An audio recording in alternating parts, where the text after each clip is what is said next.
Hi everyone, this is Shazir Rafiq. Welcome to my channel. In today's 5 Minutes Economics, we are going to discuss another exciting topic, that is methods to control inflation. Well, in our previous video, we have discussed what inflation is and the causes of inflation.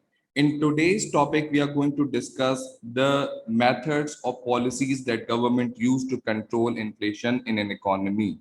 So inflation is controlled by central bank or the state bank of an economy. Central bank through monetary policy, mainly through monetary policy. Now, what is monetary policy is? Monetary policy is basically controlling the flow of money in an economy through interest rates. So yes, we'll be using interest rates to control inflation here as well. Interest rates will be used to control inflation. The first policy that we are going to discuss today is monetary policy. Yes, monetary policy, as we have discussed before, that monetary policy can be used to control inflation. Here, what government will do is government will increase interest rates. Government will increase interest rates, and after increasing interest rates, now what will happen is it will have an impact on the following. This is the first impact that government will face. It will be the second impact, and it will be the third impact. And what will be the consequences? We are going to discuss one by one. The first is government. When government increases interest rates, so basically it will increase the cost of borrowings. Cost of borrowings means the loan will be expensive to borrow, and therefore the businesses will borrow less. And then when they will borrow less, obviously the investments are going to fall. And when investments are going to fall, it will have an impact on your economic growth. So your economic growth will fall too. Another factor that can have an impact due to increase in interest rates can be returns to savings. When your interest rate increases, your returns to savings increases, and when your return to savings increases, obviously your consumption will fall. The consumption will fall means now you will demand less, and therefore your economic growth will fall again. Your economic growth will fall again. Similarly, when you have reduced your consumption, obviously your aggregate demand falls, and this will have an impact on inflation as well. Your inflation starts to reduce. The third most important factor is hot money flows. Hot money flows. Yes, when interest rate increases, so the investors from around the globe are looking for the economies offering higher interest rates. So they start spending or they start investing in such banks. So when your economy or your government offers higher interest rates, so the foreigner investors will be investing in your economy, and ultimately the money supply within an economy or the foreign currency within an economy will increase. This will lead to this will lead to exchange rate appreciation.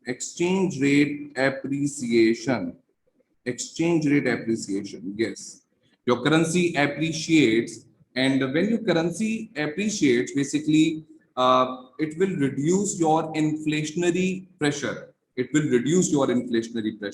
Because your imports will become cheaper, and people will be buying from abroad, and your exports will reduce. Your demand for exports will reduce. Ultimately your aggregate demand falls, so this will have an impact. Your inflation will reduce.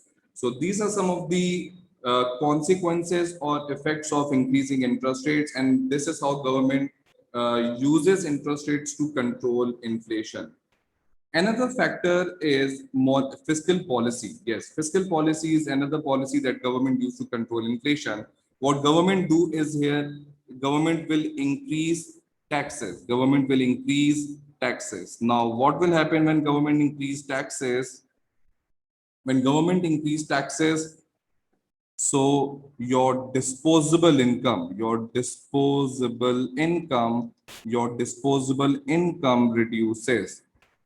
Your disposable income reduces.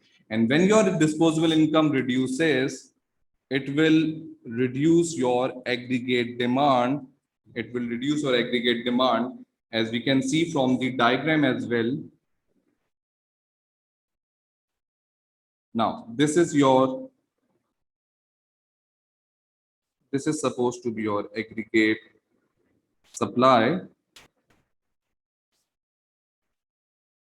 and before the aggregate demand was somewhere here, but due to fall in income, your aggregate demand falls. So your aggregate demand will shift leftward.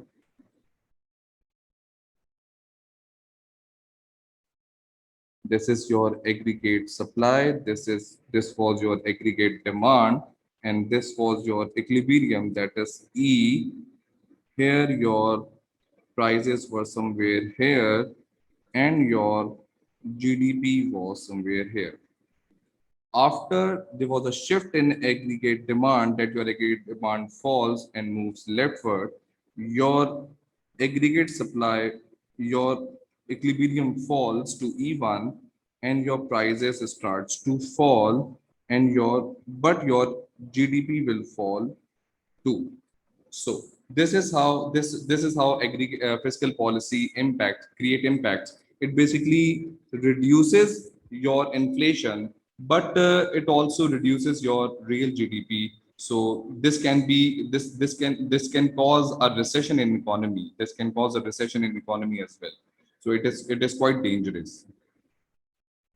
The third factor that we are going to discuss today is wage control. Yes, yes. If wages increases, for example,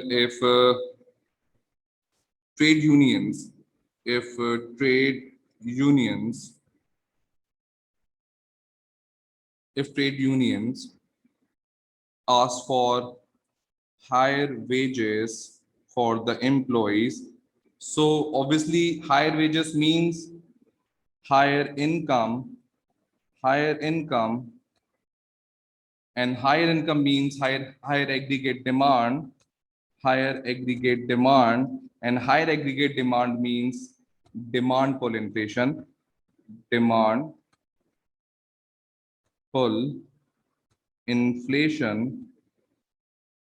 So what government is going to do is government is going to use government will limitize the wage growth. Government will limitize the wage growth. Now, this is what government will do in order to control inflation. Hence, when your wage control reduces, your wage controls in an economy, ultimately it will help to reduce cost push inflation. Since wages are the is a factor that basically cause an inflation, which is also used as in cost of production. When government is limitizing your wage growth, ultimately your cost of production will fall. Cost of production will fall, and when your cost of production will fall, it will increase your supply, your aggregate supply. I can say it will increase your aggregate supply, and hence government will benefit from lower inflation here. The another factor that can reduce your inflation is monetarism. Yes, government control inflation by controlling the money supply. So monetarists believe that there is a strong link between the money supply and inflation. There is a link between money supply and inflation. So if you can control the growth of money supply, then you should be able to bring inflation under control. Now, this is what we call monetarist approach towards inflation. So what they do is, what monetarist thing is, it can be done through higher interest rates, as we have discussed before. Higher interest rates. This can control money supply in an economy, and hence inflation will be controlled. Inflation will be controlled.